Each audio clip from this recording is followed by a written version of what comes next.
황용의 물음에 바보 소녀는 그날 일을 회상했다. 할아버지가 나한테 글자를 가르쳐주고 있는데 갑자기 벙어리가 들어오더니 손짓발짓 해가며 뭐라고 하는 거야? 그랬더니 할아버지가 난 손님을 만나지 않으니 돌아가라고 해. 하면서 소리를 질렀어. 조금 있으니까 벙어리가 종이를 한 장 가져왔는데 할아버지가 그 종이를 보고 책상 위에 두더니 나더러 벙어리를 따라가서 손님을 맞으라는 거야. 그 난쟁이 같은 뚱뚱보 진짜 웃기게 생겼어. 내가 눈을 크게 뜨고 노려봤더니 그 사람들도 나를 노려보는 거야. 바보 소녀의 말을 들으며 가지낙은 당시 상황을 떠올렸다. 바보 소녀의 말대로 황 약사는 처음 만나기를 청했을 때는 거절을 했다가 주총이 쓴 편지를 건네자 바보 소녀가 나와서 자신들을 맞아주었다. 그런데 지금 이미 형제들은 모두 이 세상에 없고 자기 홀로 남았다고 생각하니 문득 서러움이 북받쳤다. 그때 황용이 바보 소녀에게 물었다. 할아버지가 그 사람들을 만났니? 그러자 바보 소녀가 고개를 저었다. 할아버지는 나더러 그 사람들하고 밥 먹고 있으라 하고는 나가버렸어. 난 그 뚱뚱보가 싫어서 몰래 빠져나왔지. 할아버지는 바위 위에 앉아서 바다를 바라보고 있었어. 나도 바다를 봤지. 그런데 멀리서 배 한 척이 섬을 향해 오고 있었어. 배 위에는 도사들이 앉아 있었어. 그 말을 듣고 가지낙은 깜짝 놀랐다. 자기들이 있을 때는 분명 전진파가 나타나지 않았었다. 그런데 바보 소녀의 말대로라면 그날 전진파가 도화도에 왔었다는 말이 아닌가. 할아버지는 어떻게 했지? 황용이 또 물었다. 할아버지는 나한테 자기는 배 타고 낚시하러 갈 테니 도사들이 올라오면 나보고 그 사람들을 안내해 안으로 데리고 가서 뚱뚱보네 일행이랑 함께 밥을 먹으라고 했어. 나도 낚시하러 간다고 졸랐지만 할아버지는 허락하지 않으셨어. 할아버지는 큰 바위 뒤로 가더니 배를 타고 떠나셨어. 그 말에 황용이 물었다. 할아버지는 언제 돌아오셨는데? 그러자 바보 소녀가 고개를 갸웃하더니 답했다. 돌아오다니? 할아버지는 안 돌아오셨어. 바보 소녀의 말에 가지낙은 움찔했다. 황용이 바보 소녀의 양어깨를 잡으며 떨리는 목소리로 다시 물었다. 분명히 기억하고 있는 거야? 그래서 어떻게 됐는데? 그러자 바보 소녀는 새 흉내를 내면서 말했다. 할아버지가 막배를 몰려고 하는데 어디서 큰 새가 날아왔어. 네가 데리고 다니는 그 새들 말이야. 할아버지가 새를 보고 인사하니까 새들이 내려앉았어. 새 다리에 뭐가 감겨 있었는데 할아버지는 입고 있던 옷자락을 찢어 새 다리에 묶고서는 새를 날려보냈어. 바보 소녀가 재밌다는 듯 목소리를 높여 말하자 양강이 시끄럽다며 소리를 질렀다. 그러자 황용이 양강을 한번 쏘아보고는 다시 바보 소녀에게 말했다. 신경 쓰지 말고 계속 이야기해봐. 그 말에 바보 소녀가 양강의 눈치를 한번 보더니 목소리를 낮춰서 다시 이야기했다. 할아버지는 웃옷을 벗어서 나에게 건네주고는 새 옷을 한 벌 가져오라고 하셨어. 근데 새 옷을 가지고 와봤더니 할아버지가 안 계시는 거야. 도사들이 타고 있던 배도 안 보였어. 할아버지가 벗어서 나한테 건넸던 웃옷만 바위 위에 놓여 있었지. 내가 할아버지를 막 불렀는데 소리가 들리지 않아서 큰 나무 위로 올라가서 사방을 살펴보았지. 그랬더니 저 멀리 할아버지가 탄 작은 배가 보이고 그 뒤를 도사들이 탄 배가 뒤따르고 있었어. 그러다 천천히 멀어지는 바람에 마침내 보이지 않게 되었어. 난 그 뚱뚱보가 싫어서 돌아가지 않고 그냥 해변가에서 놀고 있었어. 저녁에 어두워져서야 할아버지랑 다른 사람들을 돌아가시도록 했지. 그 말에 황용이 물었다. 그 할아버지는 아까 너한테 글씨를 외우라고 야단쳤던 그 할아버지가 아니지? 그러자 바보 소녀가 웃으며 답했다. 응, 이 할아버지가 좋아.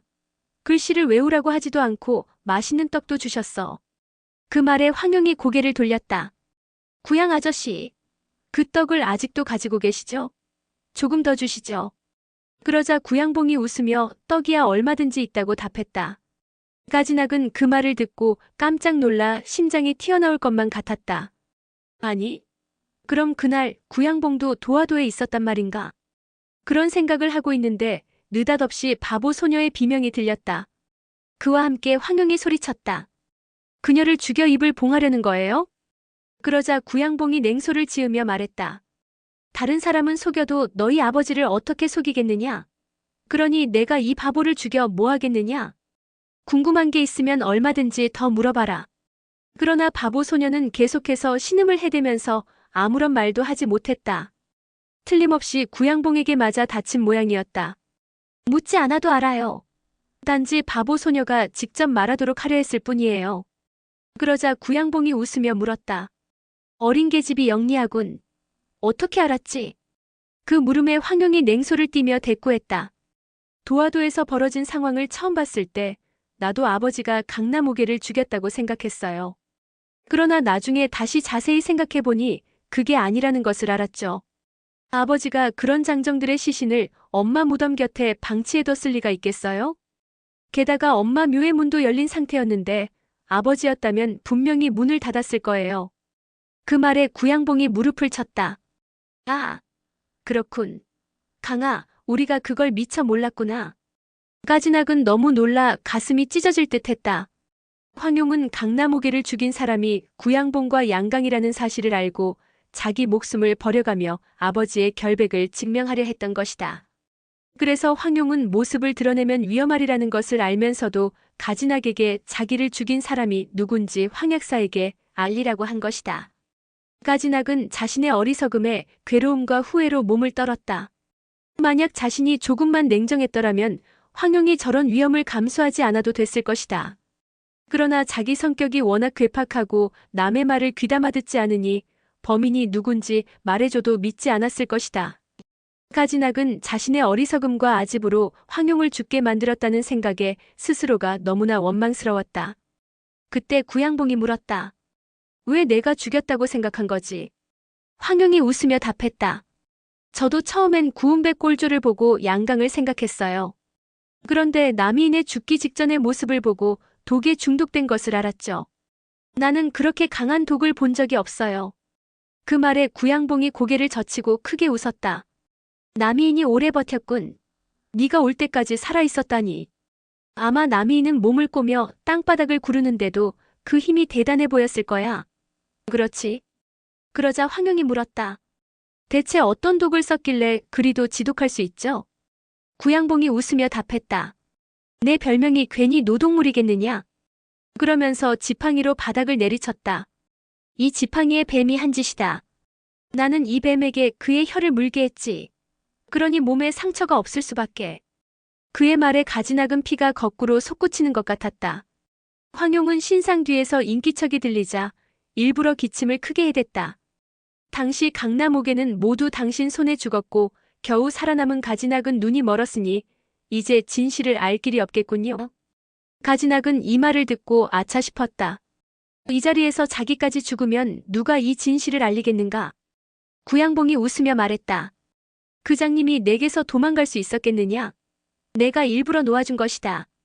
황용이 고개를 끄덕였다. 역시 그렇군요. 가진학으로 하여금 우리 아버지가 죽인 것처럼 오해하게 만들어서 무림에 이 소식이 알려지면 천하의 영웅들이 함께 우리 아버지와 대적할 테니 이 점을 노린 거군요. 구양봉이 냉소를 지었다. 뭐 내가 생각해낸 건 아니고 강희가 생각해낸 방법이지. 그렇지, 강아. 구양봉은 간사한 웃음을 지으며 양강을 돌아다보았다. 그러자 양강은 무안한 듯 슬쩍 대답을 피했다. 그 모습을 보고 황용이 냉소를 지었다. 그런데 그거 알아요? 당신들이 놓친 게 하나 더 있다는 거 말이에요. 당신들은 주총을 죽이고 엄마 무덤에서 보석들을 꺼내어 주총의 품에 넣어두었지요. 누가 보면 보물을 훔치려고 무덤을 파헤치다 아버지에게 들켜 죽은 것처럼 하려고요. 좋은 계책이긴 한데 당신들이 잊은 게 있어요. 바로 주총의 별명이 묘수서생이라는 것 말이에요. 그 말에 구양봉은 호기심이 일어 물었다. 별명이 묘수서생이어서 뭐 어쨌다는 거냐? 황용이 웃으며 답했다. 그의 품에 보물을 넣어둘 생각은 했어도 그의 품에서 가져갈 생각은 못했다는 거죠. 구양봉은 여전히 무슨 말인지 이해가 가지 않아 무슨 말이냐고 물었다. 주총이 비록 무공은 당신만 못하지만 손놀림에서는 아무도 그를 따라갈 수가 없죠. 그는 죽기 전에 양강이 가지고 있던 물건을 슬쩍 빼돌려 손에 쥐고 있었는데 당신들이 발견하지 못한 거예요. 이 물건이 아니었다면 설마 양강이 도화도에 왔으리라고는 전혀 상상도 못했을 거예요.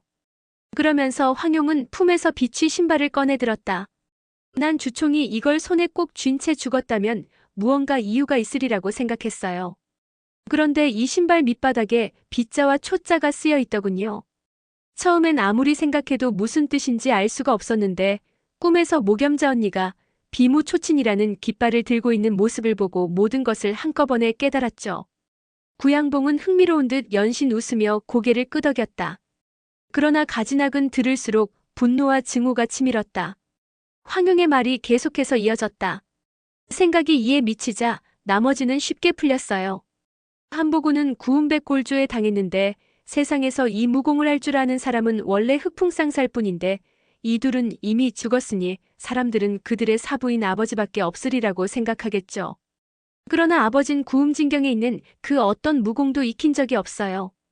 그러니 이 세상에 구은백골조를 사용할 수 있는 사람은 철시 매초풍의 유일한 제자인 양강뿐이죠. 남이인이 죽기 전에 쓰려고 했던 글자는 바로 양자였어요. 그러나 분노에 눈먼 곽정은 남이인이 쓰려던 글자가 황자였다고 믿었죠. 구양봉은 황용의 어두운 표정을 보며 껄껄대고 웃었다. 아, 그래서 곽정 녀석이 연우루에서 그렇게 목숨 걸고 황약사에게 달려들었구나. 황용은 한숨을 내쉬었다. 당신들의 계책이 뛰어났던 거죠. 울분에 찬 곽정이 당신들의 계책을 꿰뚫어 볼 수 있었겠어요? 난 당신들이 도화도의 벙어리 하인을 위협해 길을 안내하도록 한 모양이라고 생각했는데 이제 보니 바보 소녀가 당신들을 안내한 것이로군요. 틀림없이 양강이 길을 알려주면 우가촌으로 데려다 주겠다고 약속하니 아무것도 모르는 바보 소녀가 시키는 대로 했겠지요. 아, 당신들이 바보 소녀를 시켜 강남육계를 엄마의 묘로 안내하도록 하고 당신들은 먼저 묘 안에 들어가 숨어 있었던 거군요. 그러니 강남육계가 도간에 든 쥐가 될 수밖에 없었겠군요. 가지낙은 황용의 말을 듣자 그날의 상황이 선명하게 떠올랐다.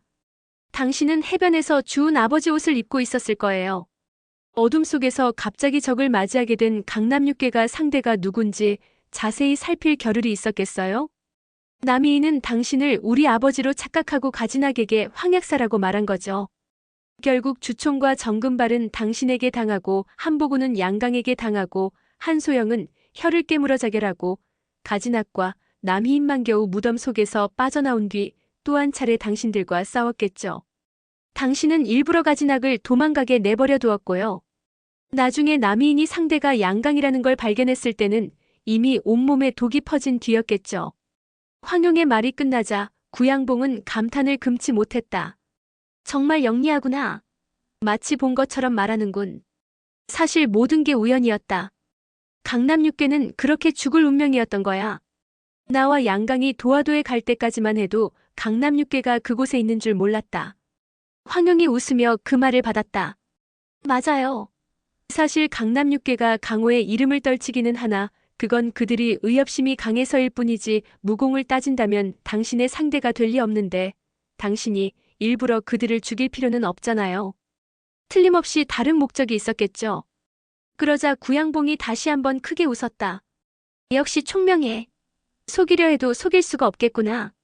황용이 다시 입을 열었다. 제가 한번 맞춰볼까요? 아마도 도화도에 오실 때는 전진파와 아버지가 싸워 둘 다 다치거나 기력이 쇠해 있기를 기대하고 왔겠지요. 그럼 손쉽게 둘을 해치울 수 있으니 일거양득 아니겠어요? 그런데 도화도에는 아버지와 전진파는 이미 떠나고 없었죠. 대신 바보 소녀를 통해 강남육계가 도화도에 와 있는 걸 알고 이번 일을 꾸민 거예요. 의협심 높은 강남육계를 아버지가 죽였다고 하면 홍칠공이나 단왕야 등이 모두 아버지의 적이 될 테니까요.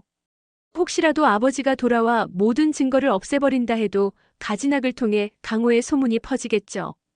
황용의 말에 가지낙은 화가 나기도 하고 부끄럽기도 해 어찌할 바를 몰랐다. 구양봉은 황용의 추리에 또 한 번 감탄하며 황용의 총명함을 칭찬했다. 칭찬을 들은 황용의 얼굴은 매우 우울해 보였다. 절 너무 칭찬해 주시는군요. 곽정 오빠는 당신들의 계략에 빠져 아버지를 원수로 알고 있으니 일이 이렇게 된 바에야 만일 조카분이 살아계시면 아저씨가 아버지를 구해주신 뒤 혼사 문제를 의논해 볼 수도 있었을 것을. 구양봉은 그 말을 듣고 이상한 생각이 들었다. 이 아이가 왜 갑자기 조카 이야기를 꺼내는 걸까? 그때 황용이 바보 소녀에게 물었다. 바보 소녀, 이 오빠가 너한테 참 잘해주지. 응, 날 집에 데려다 준다고 했어. 난 섬에 있기 싫어. 집에 갈 거야. 집에 가서 뭐 할래? 너희 집에서 사람이 죽었잖아. 아마 그 귀신이 있을걸? 뭐? 귀신? 우리 집에 귀신이 있어? 그럼 안 갈래. 바보 소녀는 금세 겁에 질린 표정이 되었다. 황용이 바보 소녀에게 물었다. 그 사람을 누가 죽였지? 내가 봤어. 착한 오빠가. 그 순간 핑하는 소리와 함께 두 개의 암기가 바닥에 떨어졌다. 황용은 타구봉으로 암기를 쳐내고는 양강에게 물었다. 소왕야 양강님. 그냥 말하게 내버려두지 왜 갑자기 암기를 쓰시는 거죠? 그러자 양강이 버럭 화를 냈다. 쓸데없는 소리 좀 그만하시오. 그러나 황용은 그런 양강의 말에 아랑곳하지 않고 바보 소녀에게 다시 물었다. 바보 소녀. 누가 죽였는지 이 할아버지한테 알려드리렴. 그러나 바보 소녀는 고개를 저었다. 싫어. 오빠가 말하지 말라고 했어. 그러자 양강이 얼른 그 말을 받았다. 옳지, 어서 누워자. 한마디만 더 하면 귀신을 시켜서 널 잡아먹게 할 테다. 그 말에 바보 소녀는 정말 겁에 질린 듯 얼른 자리에 누워 옷을 머리 위로 뒤집어 썼다. 황용이 다급하게 소리쳤다. 바보 소녀. 내 말에 대답하지 않으면 할아버지더러 널 그 섬으로 데려가라고 할 거야. 싫어. 안 가. 그러니까 어서 말해. 착한 오빠가 너희 집에서 사람을 죽였다면서. 그 사람이 누구지? 듣고 있던 사람들은 황용이 갑자기 양강이 사람을 죽인 이야기를 꺼내어 집요하게 질문하자 이상한 생각이 들었다. 한편 양강은 가슴이 쿵쿵 뛰었다. 만약 바보 소녀가 우가촌에서 자기가 저지른 소행을 폭로하면 정말 큰일이었다. 여차하면 저 바보년을 죽여버려야지. 양강은 오른손에 기를 모았다. 내가 구양극을 죽인 걸 아는 사람은 모겸자, 정효가, 육관영 세 사람뿐인데 설마 소문이 새어나갔단 말인가? 틀림없이 그때 이 바보도 거기에 있었는데 내가 제대로 못 본 모양이군. 순간 절하는 정적에 휩싸였다. 모두들 바보 소녀가 입을 열기만 기다리고 있었다. 그러나 한참이 지나도 바보 소녀는 입을 열지 않았다. 잠시 후 새근새근 콧소리가 들렸다. 바보 소녀가 옷을 뒤집어 쓴 채 그만 잠들어 버린 것이었다. 그제야 양강은 겨우 한시름 놓을 수 있었다. 온몸이 땀에 흠뻑 젖어 있었다. 저 바보를 살려두면 큰 화근이 될 거야. 어떻게든 없애버려야겠어. 그런 생각을 하면서 양강은 얼른 구양봉의 눈치를 살폈다. 다행히 구양봉은 별다른 눈치를 채지 못한 것 같았다. 사람들은 바보 소녀가 이미 잠들어 버렸으니 더 이상 물어볼 수도 없고 그저 황용이 쓸데없는 짓을 한 것이려니 생각하며 하나둘 자리에 누워 잠을 청했다. 얼마나 지났을까? 갑자기 바보 소녀의 비명소리가 들렸다. 아야, 꼬집지 마. 아프단 말이야. 귀신, 귀신, 다리 잘린 귀신이다. 바보 소녀. 네가 바로 그 다리 잘린 공자를 죽였지? 어둠 속에서 울리는 황용의 날카로운 목소리는 그야말로 소름 끼치도록 공포스럽게 들렸다. 아니야, 내가 죽인 게 아니야. 착한 오빠가 죽여. 말이 끝나기도 전에 휙, 탁, 악하는 소리가 연이어 들렸다. 양강이 벌떡 일어나 바보 소녀에게 다가가 구운 배 꼴조로 그녀의 정수리를 찌그려다가 황용의 타구봉에 맞아 나가 떨어진 것이다. 그 소란에 사람들이 모두 벌떡 일어났다. 사통천 등이 황용을 에워쌌으나 황용은 아랑곳하지 않고 왼손으로 절문을 가리키며 소리를 질렀다. 다리 잘린 귀신님, 어서 오세요. 당신을 죽인 바보 소녀가 여기 있어요. 바보 소녀가 겁에 질려 문 쪽을 바라보았으나 어두컴컴하기만 할 뿐 아무것도 보이지 않았다. 그러나 귀신을 매우 무서워하는 바보 소녀는 벌벌 떨며 황용의 옷자락을 잡아당겼다. 내가 죽인 게 아니야. 착한 오빠가 철창으로 죽였어. 내가 부엌에서 다 봤어. 착한 오빠가 죽였어. 구양봉은 사랑하는 조카를 양강이 죽였다니 믿을 수 없었다. 그러나 다른 사람이라면 몰라도 바보 소녀가 거짓말을 할 리 없었다. 너무 놀란 구양봉은 도리어 헛웃음이 나왔다. 소왕야, 니놈이 내 조카를 죽였다고. 음산하고 처량하면서도 엄청난 내공이 실린 목소리에 듣는 이들의 귀가 윙윙 울렸다. 마치 수없이 많은 바늘이 귓속을 찌르는 것만 같았다. 구양봉의 목소리에 놀란 까마귀 떼가 시끄럽게 울어대며 하늘 위로 날아올랐고 서서히 번지는 살기에 모두가 몸을 부들부들 떨며 이를 악물었다. 양강은 두려운 마음에 도망갈 길을 찾으려 했으나 달리 길이 보이지 않았다. 그때 곁에 있던 완한 홍렬이 나서서 사태를 진정시키려 했다. 바보 같은 여자아이의 말을 믿으시면 됩니까? 소왕야가 조카분을 청에 모셔왔는데 설마 이유 없이 해칠 리가 있겠습니까? 그 말이 떨어지기 무섭게 구양봉이 발을 굴러 바보 소녀 곁으로 다가갔다. 구양봉은 순식간에 바보 소녀의 팔을 움켜잡으며 다그쳤다. 왜 내 조카를 죽였느냐? 어서 말해라. 그러나 너무 놀란 바보 소녀는 자기가 그런 게 아니라며 놔달라고 몸부림쳤다. 하지만 구양봉의 소나귀에서 벗어날 수는 없었다. 바보 소녀는 놀랍고 두려운 나머지 그만 울음을 터뜨리고 말았다. 구양봉이 재차 다그치자 바보 소녀는 더 이상 울지도 못하고 멍하니 넋이 나가고 말았다. 그때 황용이 부드러운 목소리로 달랬다. 바보 소녀야. 무서워하지 마. 이 할아버지가 너한테 떡을 주실 거야. 그 말에 구양봉은 얼른 황용의 뜻을 알아차리고 바보 소녀의 팔을 풀어주고 품속에서 만두를 꺼내어 소녀의 손에 쥐어주었다. 그래, 착하지. 이 만두를 먹으렴. 바보 소녀는 만두를 받아들긴 했으나 여전히 두려움이 가시지 않은 듯했다. 아파. 또 아프게 하면 싫어. 그래. 다시는 아프게 하지 않을게. 구양봉에 이어 황용이 미소 지으며 물었다. 그날 다리 잘린 남자가 어떤 여자를 안고 있었잖아. 그 여자 예뻤어? 응, 참 예뻤어. 그런데 그 여잔 어디 있어? 그 여자가 누구인지 알아? 네가 모르는 여자였지? 그러자 바보 소녀가 의기양양한 표정으로 박수를 치며 웃었다. 아니, 난 그 여자가 누군지 알아. 착한 오빠의 마누라야. 이 말을 듣자 구양봉은 더 이상 의심할 여지가 없다는 생각이 들었다. 그는 자기 조카의 품행을 잘 알고 있었다. 틀림없이 목염자를 함부로 건드렸다가 양강의 손에 죽은 모양이었다. 구양봉이 양강을 보며 물었다. 내 조카가 무례하게 소왕야의 왕비를 범했군. 죽어 마땅하오.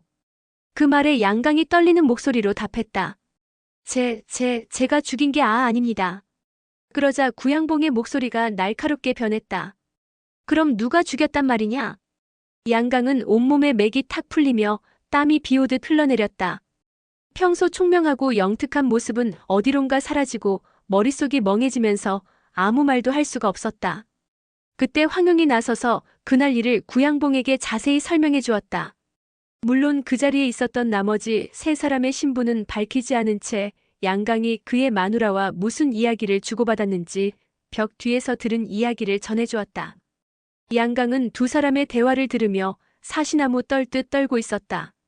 달빛에 비스듬히 실내를 비추고 있었는데 양강은 달빛을 피해 천천히 황용의 뒤로 다가갔다. 구양봉은 양강에게 눈길 한 번 주지 않고 냉소를 띤 채 황용의 말을 듣고 있었다.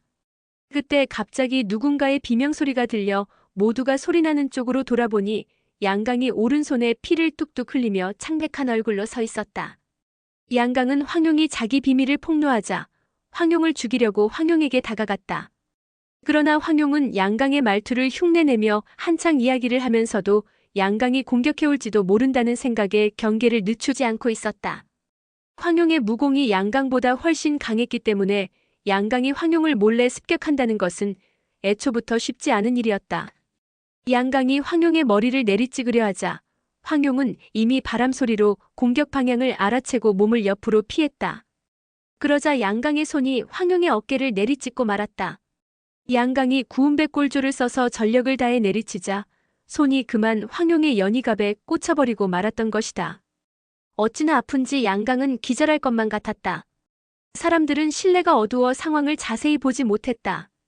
그래서 양강이 황용에게 당한 것인지 구양봉에게 당한 것인지 알 수가 없어 감히 찍소리도 못하고 바라만 보고 있었다. 완한 홍렬이 나서서 양강을 부축하며 허리에 차고 있던 검을 빼어 양강의 손에 쥐어주었다. 어차피 돌아가는 상황을 볼 때 구양봉이 그냥 넘어갈 리는 없으니 이제는 싸우는 수밖에 없었다.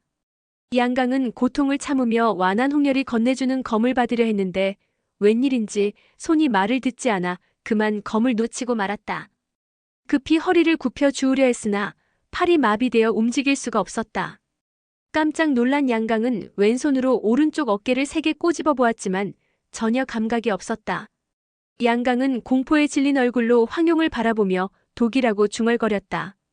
그 모습을 보고 구양봉의 눈치를 살피느라 섣불리 움직이지 못하던 팽년호 일행이 얼른 양강 주위로 몰려들었다. 자기들이 구양극을 죽인 것도 아니니 구양봉의 화는 시간이 지나면 자연히 자기들을 비켜갈 것이다. 그러나 완한홍렬은 금의 왕이고 양강은 그의 아들이었다.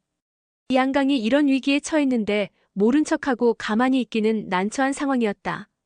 그래서 일부는 양강에게 다가가 괜찮냐고 묻기도 하고 일부는 황용에게 몰려가 해독약을 내놓으라고 소리쳤다. 그러면서도 모두 가능하면 구양봉에게서 멀리 떨어지려 애쓰는 눈치였다. 그 모습을 보고 황용이 웃으며 말했다. 내 연희갑에는 독이 없어요. 여기 양강을 죽일 사람이 있는데 무엇하러 내가 손을 쓰겠어요? 그때 양강이 처절하게 비명을 지르더니 온몸에 힘이 빠지는 듯 천천히 쓰러지면서 마치 짐승 같은 신음소리를 냈다. 황용도 영문을 알 수가 없어 구양봉을 바라보았는데 구양봉 역시 놀란 표정을 짓고 있었다. 양강은 엄청난 신음소리를 내면서도 얼굴엔 희색이 감돌았다. 희미한 달빛 아래 드러난 양강의 표정은 그야말로 소름 끼치게 끔찍했다. 황용이 구양봉에게 물었다. 구양 아저씨가 독을 쓰셨군요. 그러나 구양봉 역시 의아한 표정이었다. 무슨 소리를 하는 것이냐? 나 역시 저놈에게 내 독사 맛을 보여주려고 생각하고 있었다. 그런데 네가 나 대신 손을 써주다니 고맙구나. 그런데 이 독은 천하에 나밖에 가지고 있는 사람이 없을 터인데 대체 넌 어디서 이 독을 구했느냐? 그 말을 듣고 곰곰이 생각에 잠겼던 황용이 입을 열었다. 어찌된 일인지 알겠어요. 그러자 구양봉이 자세히 말해보라고 했다. 도화도에서 남이인이 죽던 날 고통에 몸부림치던 남이인은 죽기 전 황용의 어깨를 내리친 적이 있었다. 그때 남이인의 피가 연희갑에 묻어 있었고 좀 전에 양강이 연희갑을 내려친 곳이 공교롭게도 남이인의 피가 남아있던 부위였다. 그 때문에 남이인의 피가 양강의 몸속에 들어가 섞인 것이다. 구양봉이 사용하는 독사의 독은 예전에 바다에서 상어떼를 몰살시킨 일로 유명하다. 독사에 물린 상어를 다른 상어들이 먹으면 그 상어들까지 다 죽게 되고 그 상어들을 또 다른 상어가 먹으면 그 상어도 죽게 된다. 그러니 남이인이 첫 번째 상어가 되었고 황용의 연희갑이 두 번째 상어가 되었으며 지금 양강이 세 번째 상어가 된 셈이었다. 모두가 황용의 말을 듣고는 구양봉이 거느린 독사의 위력에 몸서리를 쳤다. 또 양강이 잔인한 관계로 강남오개를 죽였는데 결국 남이인의 피에 의해 자기 자신이 죽게 되었으니 이 기묘한 인과 응보의 등골이 싸늘해지지 않을 수 없었다. 갑자기 완한홍렬이 구양봉 앞에 무릎을 꿇었다. 구양 선생, 이 아이를 살려주시오. 은혜는 잊지 않겠소이다. 그러자 구양봉이 고개를 젖히고 큰 소리로 웃었다. 당신 아들의 목숨만 중하고 내 조카의 목숨은 아무것도 아니란 말이오. 그러면서 구양봉은 팽년호 등의 얼굴을 하나하나 훑어보더니 음험한 목소리로 말했다. 불만 있는 사람 있으면 나와보아라. 그러나 이 자리에서 구양봉에게 대적할 사람은 아무도 없었다. 그때 갑자기 양강이 벌떡 일어나더니 양자홍을 쳤다. 그 모습을 보고 완한홍렬이 일어나며 고함을 쳤다. 어서 소왕야를 임안으로 모셔가 명의를 청해 치료받도록 하시오. 그 말에 구양봉이 비웃듯 말했다. 노동물의 독을 고칠 수 있는 의사는 세상에 없다. 설령 있다 한들 누가 감히 내 일을 그르치겠느냐. 완한홍렬은 구양봉을 더 이상 상대하지 않고 밖에 있는 장수들을 향해 명령했다. 어서 소왕야를 모셔가거라. 그때 다시 양강이 벌떡 일어나더니 완한홍렬을 가리키며 소리를 질렀다. 당신은 내 아버지가 아니야. 어머니를 해치더니 이제 나까지 해치려고. 완한홍렬은 깜짝 놀라 급히 뒤로 물러나다가 하마터면 넘어질 뻔했다. 사통천이 급히 나서서 양강의 팔을 잡고 말렸다. 소왕야, 정신 차리시지요. 그런데 갑자기 양강이 팔을 뒤로 휘두르더니 사통천의 손목을 꼭 쥐고 왼손으로 어깨를 힘주어 찍었다. 사통천이 비명을 지르며 양강의 팔을 뿌리쳤으나 곧 팔이 마비되는 것을 느꼈다. 그 모습을 보고 황용이 차가운 목소리로 말했다. 네 번째 상어로군. 사통천과 사이가 좋은 팽년호는 어떻게든 손을 써야겠다는 생각에 급한 나머지 칼을 빼들고 사통천의 팔을 잘라버렸다. 팽년호의 의도를 알아차린 사통천은 고통을 참으며 얼른 지혈했다. 그러는 와중에도 양강은 점점 정신이 혼미해지며 아무나 차고 때리기 시작했다. 사통천의 팔이 잘리는 모습을 본 사람들은 감히 더 이상 양강을 상대하지 못하고 비명을 지르며 밖으로 뛰어나갔다. 이 요란한 소리에 까마귀들도 일제히 날아오르며 울어댔다. 절 마당에는 달빛에 비친 까마귀들의 그림자가 어지러이 돌아다녔다. 까마귀 울음소리에 양강의 비명소리까지 섞여 처참한 분위기를 자아냈다. 완한홍렬도 밖으로 나와 양강을 불렀다. 그러자 양강이 눈물을 흘리며 아버지를 외치면서 완한홍렬을 향해 달려왔다. 완한홍렬은 양팔을 벌리며 그런 양강을 받아주었다.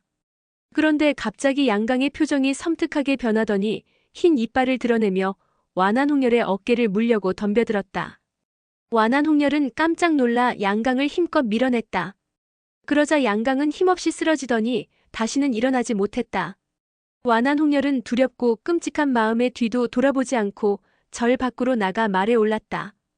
곧 수하의 장수들과 부하들도 함께 말에 올라 순식간에 멀어지고 말았다. 구양봉과 황용은 땅바닥을 구르며 신음하는 양강을 바라보며 묵묵히 서 있었다. 잠시 후 양강은 전신을 부르르 떨더니 다시는 움직이지 않았다. 오늘의 영상은 여기까지입니다. 영상이 도움이 되셨다면 구독과 좋아요, 알람 설정 부탁드립니다. 시청해주셔서 감사합니다.